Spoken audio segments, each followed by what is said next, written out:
I love you with all my heart. I'm always here for you in every moment. Way back when high school pa lang tayo, nakita kita. Bumagal ang oras at mundo ko. Para bang sinabi na ikaw na ang future to be wife ko.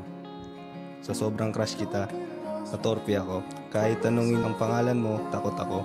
Pero gumawa ako ng paraan. Alam ba kung paano? By counting the seating arrangement and my name sa labas ng pintuan. At doon ko nalaman ang name mo, Annalie Ilihay Romero.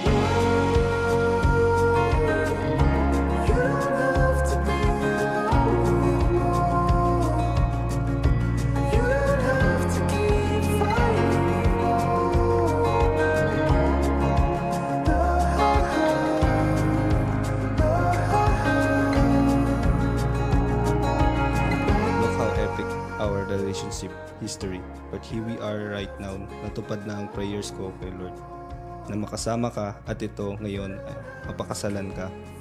Madami man tayong pinagdaanan, we still figure out how to fix it. Pinapangako ko sa iyo and kay Lord Jesus na hindi kita iiwan at sasamahan ka sa hirap at ginhawa, lalo na kasama mo sa pagkakas.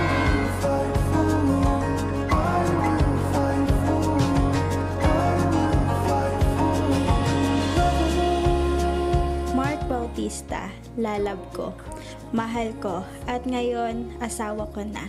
Thank you, mahal, kasi pinaranas mo sa akin to dati na pangarap ko lang.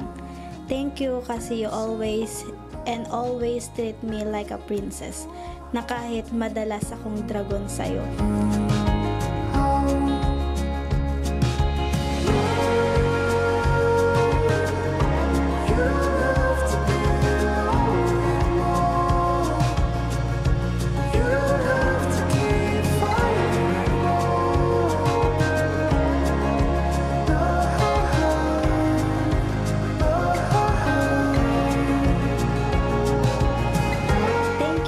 Sa walang sawang pagmamahal na binibigay mo sa akin. 8 years na tayo, pero wala pa ring nagbabago.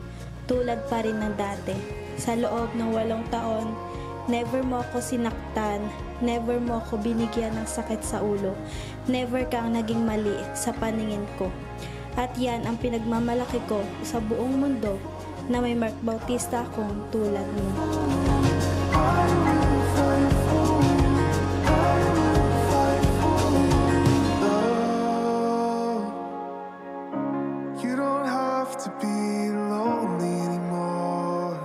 Proud ako sa iyo, mahal, sobra.